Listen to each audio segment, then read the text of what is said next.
11 सितंबर 1893 Chicago में हुए विश्व धर्म सम्मेलन में अपने अपने देशों को रिप्रेजेंट करने के लिए उनके लोग आए हुए थे और हमारे भारत से गए थे श्री स्वामी विवेकानंद। सभी ने वहां पर भाषण दिया, लेकिन स्वामी विवेकानंद ने धर्म, हिंदुत्व, वेद, गीता और भारत पर जो स्पीच दी थी उससे पूरी की पूरी दुनिया हिल गई और वहां पर मौजूद हर एक दर्शक तालियां बजाने से अपने हाथ रोक नहीं पाया। और आज 150 साल बाद भी उस स्पीच की चर्चा विश्व भर में होती है।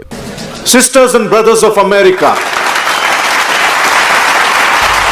अमेरिका के भाइयों और बहनों, बस ये 5 शब्द गूंजे और पूरा सभागार तालियों की गड़गड़ाहट से गूंज उठा। एक युवा सन्यासी की आवाज ने न केवल 7,000 लोगों का दिल जीता, बल्कि गुलामी की जंजीरों में जकड़े भारत की गूंज पूरे विश्व तक पहुंचा दी। ये वो क्षण था जब भारत के गौरव को पहचान मिली और इस ऐतिहासिक पल के नायक थे स्वामी विवेकानंद, जिन्होंने हिंदुस्तान की युवा पीढ़ी को सही राह दिखाई, भारत के महान धर्मों का प्रचार विश्व भर में किया, मौका मिलते ही पश्चिमी सभ्यता के भेदभाव वाले विचारों को धोया। 4 सालों तक अमेरिका और ब्रिटेन में भ्रमण करके भारत के वेदांतों का ज्ञान दुनिया भर में फैलाया और गोरा लोगों को गधा तक कहा। लेकिन अमेरिकी अखबार भी उनकी तारीफ में लिखते थे कि विवेकानंद दुनिया के सबसे महान व्यक्ति हैं। लेकिन क्या आप जानते हैं, एक साधारण परिवार में जन्मा नरेन महान स्वामी विवेकानंद कैसे बने? क्या हुआ जब 16 अगस्त 1886 के दिन उन्होंने अपने गुरु स्वामी रामकृष्ण को हमेशा हमेशा के लिए खो दिया। सन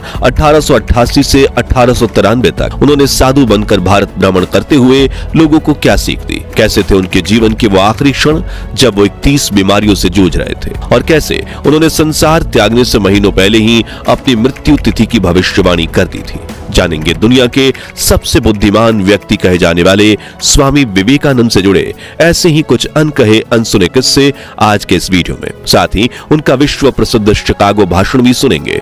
लेकिन उसके पहले आप वीडियो को लाइक जरूर कर दीजिए। 12 जनवरी 1863 कलकत्ता के एक बंगाली परिवार में स्वामी विवेकानंद का जन्म होता है। बचपन में इनका नाम नरेंद्रनाथ दत्त रखा गया और परिवार वाले प्यार से इन्हें नरेन कहकर बुलाते थे। उनके पिता विश्वनाथ दत्त कलकत्ता हाई कोर्ट के जाने माने वकील थे, जबकि मां भुवनेश्वरी देवी एक धार्मिक महिला थी और उन्होंने भी अपने बेटे को काफी धार्मिक संस्कार दिए थे। नरेन ने बड़े होकर राजा राम मोहन राय के ब्रह्मो समाज और केशव चंद्र सेन के नौ विधान जैसे कई धार्मिक संगठनों को ज्वाइन किया, लेकिन उन्हें अपने उलझे मन के सभी आध्यात्मिक सवालों के जवाब उन्हें श्री रामकृष्ण परमहंस से मिलने के बाद ही प्राप्त हुए। इसी बीच 21 साल की उम्र में उन्होंने अपने पिता को हमेशा हमेशा के लिए खो दिया। वो बिल्कुल अकेले पड़ गए और पिता द्वारा किए गए कर्जों का बोझ उनके नाजुक कंधों पर आ गया। तभी नरेन को पहली बार अत्यंत गरीबी क्या होती है, इन मुश्किल परिस्थितियों में उनके गुरु स्वामी रामकृष्ण ने उन्हें पूजा करने की सलाह दी। और जब नरेन काली मां के सामने पहुंचे तो उन्होंने उनसे अपनी परेशानियों का हल मांगने के बजाय विवेक, ज्ञान और वैराग्य यानी दुनिया की मोह माया से परे होने की मांग की। और इसी दिन उन्होंने पूरी तरह आध्यात्मिक जागरूकता को पा लिया था और अब वो अपने गुरु के 12 नगर मठ में लगातार आने जाने लगे, जहां वो मठ के शिष्यों को प्लेटो, एरिस्टोटल, बुद्धा और हेगल जैसे महान लोगों के बारे में पढ़कर बताते थे। लेकिन नरेन की जिंदगी में एक और मुश्किल का मोड़ तब आया जब 16 अगस्त 1886 में उनके गुरु स्वामी रामकृष्ण ने इस दुनिया को छोड़ दिया और नरेन एक बार फिर अकेले पड़ गए।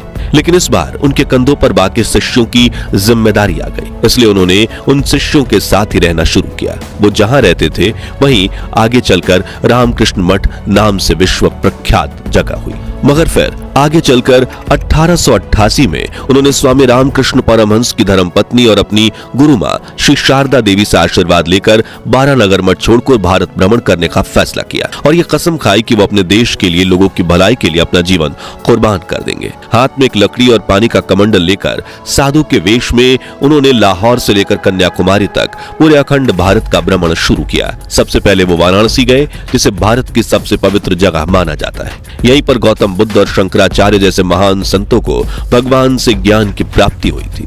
यहाँ आकर नरेन को गंगा मैया का आशीर्वाद मिला। उन्होंने अपने शरीर के अंदर नई ऊर्जा महसूस की। उसके बाद वो पूरे देश का भ्रमण करने लगे। इसकी तरह अगले 5 सालों तक उन्होंने यात्राएं की और इस दौरान हजारों लोगों की मदद की।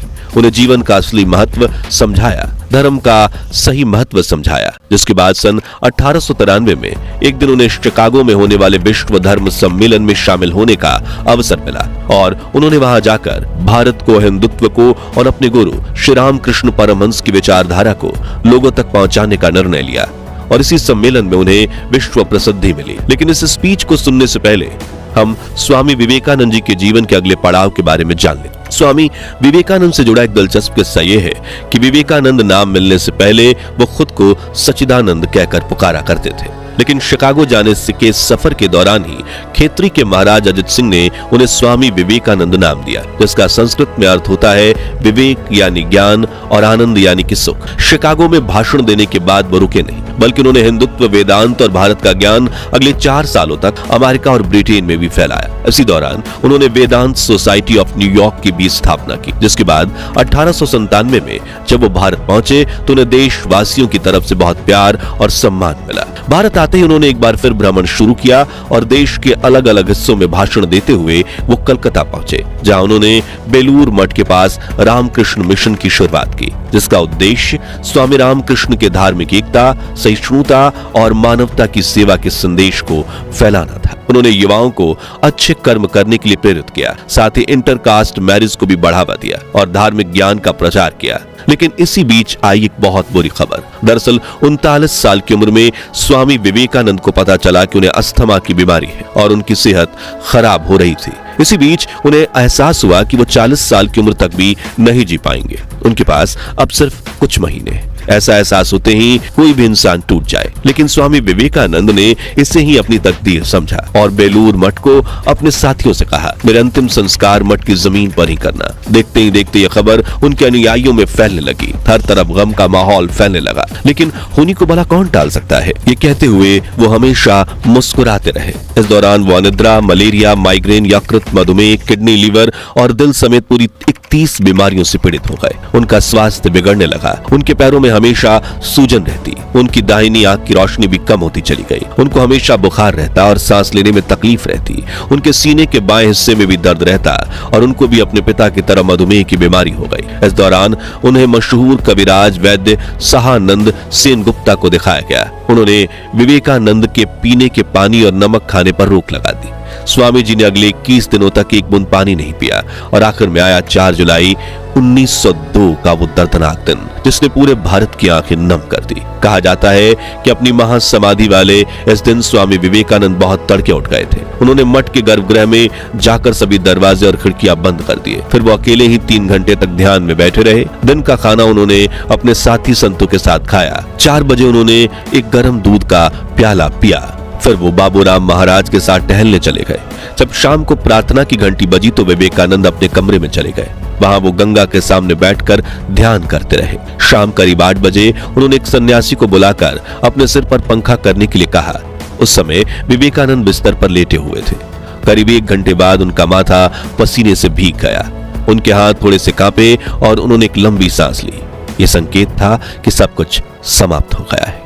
उस समय रात के 9:10 हुए थे। वहां मौजूद स्वामी प्रेमानंद और स्वामी निश्चयानंद ने जोर जोर से उनका नाम पुकारकर उन्हें उठाने की कोशिश की, लेकिन स्वामी जी की तरफ से कोई जवाब नहीं आया। जिसके बाद डॉक्टर महेंद्रनाथ मजुमदार को विवेकानंद को देखने के लिए बुलाया गया। उन्होंने कृत्रिम सांस देकर विवेकानंद को उठाने की कोशिश की और अंततः आधी रात को उन्होंने उन्हें मृत घोषित कर दिया। डॉक्टर ने बताया कि उनकी मृत्यु का कारण दिल का दौरा है। सुबह सुबह उनकी केयरटेकर सिस्टर निवेदिता वहां पहुंची और दोपहर 2 बजे तक स्वामी विवेकानंद का हाथ अपने हाथों में लिए बैठे रही। इस तरह स्वामी विवेकानंद ने 39 वर्ष 5 महीने 22 दिन के बाद इस दुनिया को अलविदा कहा। उनकी वो भविष्यवाणी सच निकली जिसमें उन्होंने कहा कि मैं अपना 40वां जन्मदिन नहीं देख पाऊंगा। चलिए अब सुनते हैं स्वामी विवेकानंद की वो शिकागो स्पीच जो उन्होंने 11 सितंबर 1893 के दिन आयोजित विश्व धर्म सम्मेलन में दी थी, जिसने न सिर्फ वहां मौजूद 7000 लोगों को खड़े होकर 2 मिनट तक तालियां बजाने पर मजबूर कर दिया, बल्कि आज से 150 साल बाद भी उस स्पीच की चर्चा विश्व भर में होती है। Sisters and brothers of America. America के भाइयों बहनों, आपके स्नेहपूर्ण और जोरदार स्वागत से मेरा हृदय अपार हर्ष से भर गया है। मैं दुनिया की सबसे प्राचीन संत परंपरा और सभी धर्मों की जननी तरफ से आपको धन्यवाद देता हूं।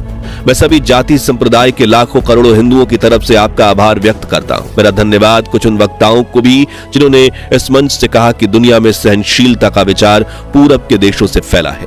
मुझे गर्व है कि मैं एक ऐसे धर्म से हूं जिसने दुनिया को सहनशीलता और सार्वभौमिक स्वीकृति का पाठ पढ़ाया है। हम सिर्फ सार्वभौमिक सहनशीलता में ही विश्वास नहीं रखते, बल्कि हम विश्व के सभी धर्मों को सत्य के रूप में स्वीकार करते हैं। मुझे गर्व है मैं एक ऐसे देश से हूं जिसने इस धरती के सभी देशों और धर्म के परेशान और सताए गए लोगों को शरण दी। मुझे यह बताते हुए गर्व हो रहा है कि हमने अपने हृदय में उन इजराइलियों की पवित्र स्मृतियां सजो कर रखी हैं जिनके धर्मस्थलों को रोमन हमलावरों ने तोड़कर खंडहर बनवा दिया था। तब उन्होंने दक्षिण भारत में शरण ली थी। मुझे इस बात का गर्व है कि मैं एक ऐसे धर्म से हूं जिसने महान पारसी धर्म के लोगों को शरण दी और अभी भी उन्हें पाल पोस रहे हैं। मैं इस मौके पर वह श्लोक सुनाना चाहता हूं जो मैंने बचपन में याद किया था और जिसे रोज करोड़ों लोग दोहराते हैं। जिस तरह अलग अलग जगहों की निकली नदियां अलग अलग रास्तों से होकर समुद्र में मिल जाती हैं, ठीक उसी तरह मनुष्य अपनी इच्छा से अलग अलग रास्ते चुनता है। ये रास्ते देखने में भले ही अलग अलग लगते हैं, लेकिन ये सब ईश्वर तक ही जाते हैं। मौजूदा सम्मेलन जो कि आज तक की सबसे पवित्र सभाओं में से एक है, वो अपने आप में गीता में बताए गए सिद्धांत का प्रमाण है। जो भी मुझ तक आता है, चाहे वह कैसा भी हो, मैं उस तक पहुंचता हूं। लोग चाहे कोई भी रास्ता चुने, आखिर में मुझ तक ही पहुंचते हैं, ईश्वर तक ही पहुंचते हैं। सांप्रदायिकता, कट्टरता और इसके भयानक वंशजों के धार्मिक खटके लंबे समय से इस खूबसूरत धरती को जकड़ रखा है। उन्होंने इस धरती को हिंसा से भर दिया है और कितनी ही बार यह धरती खून से लाल हो चुकी है। न जाने कितनी सभ्यताएं तबाह हुई और कितने देश मिटा दिए गए। यदि ये खौफनाक राक्षस नहीं होते तो मानव समाज कहीं ज्यादा बेहतर होता जितना कि अभी है, लेकिन उनका वक्त अब पूरा हो चुका है। मुझे उम्मीद है कि इस सम्मेलन का बिगुल सभी तरह की कट्टरता, हठधर्मिता और दुखों का विनाश करने वाला होगा, चाहे वो तलवार से हो या फिर कलम से। हिंदुओं को अपना धर्म वेदों के माध्यम से रहस्य प्रकट करने के मिला है। उनका मानना है कि वेदों का ना तो कोई अंत है और ना ही कोई आरंभ। आप सभी को यह अजीब लग सकता है कि कोई भी किताब बिना शुरुआत या अंत के कैसे हो सकती है, लेकिन वेदों का मतलब किताब से नहीं। वेदों का मतलब अलग अलग समय में अलग अलग व्यक्तियों द्वारा खोजे गए आध्यात्मिक नियमों का संचित खजाना। जैसे ग्रेविटेशनल रूल हमें पता लगने से पहले भी काम करता था, अगर मनुष्य जाति उसे भूल भी जाए तो भी वह अपना काम करता ही रहेगा। और ठीक यही बात आध्यात्मिक जगत का पालन करने वाले नियमों के संबंध में भी है। वेद हमें यह सिखाते हैं कि दुनिया का ना तो कोई आरंभ है और ना ही कोई अंत। कुछ लोग जन्म से सुखी होते हैं तो कुछ लोग जन्म से ही दुखी होते हैं। कुछ लोग अच्छे स्वास्थ्य का आनंद भोगते हैं तो कई लोगों के हाथ पांव नहीं होते। कई लोगों को सुंदर शरीर, सुंदर चेहरा, उत्साहपूर्ण मन और सभी आवश्यक सामग्रियां मिल जाती हैं, तो कुछ लोगों की पूरी जिंदगी दुख में कट जाती है। तो ऐसा क्यों है कि एक ईश्वर ने अलग अलग तरह के लोग उत्पन्न किया, एक को सुखी बनाया तो दूसरे को दुखी बनाया? ऐसा क्यों किया? भगवान ने ऐसा पक्षपात क्यों किया? देखिए, सभी धर्म में यह बताया जाता है कि ईश्वर भेदभाव नहीं करते, इसलिए जन्म से पहले ही कुछ ऐसे कारण रहे होंगे जिसके फलस्वरूप इंसान सुखी या दुखी होता है, और वे कारण उसके पिछले जन्म के कर्म। और वेद में हमें प्रेम के संबंध में भी इसी प्रकार की शिक्षा देते हैं। प्रेम के संबंध में भगवान श्री कृष्ण का उपदेश है कि मनुष्य को इस संसार में कमल के पत्ते की तरह रहना चाहिए। कमल का पत्ता जैसे पानी में रहकर भी उससे भीगता नहीं, उसी प्रकार मनुष्य को संसार में रहकर उसका हृदय ईश्वर में लगा रहे और हाथ कर्म में लगा रहे। आखिर में बस इतना कहना चाहूंगा कि अगर कोई ये चाहता है कि सारे धर्म नष्ट हो जाएं और सिर्फ उसका धर्म बचे, तो मैं उसे स्पष्ट शब्दों में ये कह देता हूँ कि शीघ्र ही सारे धर्मों के प्रतिरोध के बावजूद हर धर्म की पताका पर यह लिखा रहेगा कि सहायता करो, लड़ो मत, आत्मसार करो, विनाश नहीं, शांति रखो, मतभेद नहीं। आप सभी को मेरा कोटि कोटि धन्यवाद। तो मित्रों, अगर आपको भी भारत की महान शख्सियतों में से एक स्वामी विवेकानंद जी पर गर्व है तो कमेंट बॉक्स में उनकी तारीफ में 2 बोल जरूर लिखिए। और अगर आपने इस सीरीज का पार्ट 1 नहीं देखा तो आप यहां क्लिक करके देख सकते हैं। उम्मीद है आपको ये वीडियो पसंद आई होगी। अगर हाँ तो इसे लाइक और शेयर करके 11,000 लाइक्स के लक्ष्य को हासिल करने में हमारी मदद कीजिए। और ऐसे ही दिल छू लेने वाले वीडियोस के लिए हमारे चैनल को सब्सक्राइब करके पास वाली घंटी जरूर बजा दीजिए। जय हिंद, जय भारत।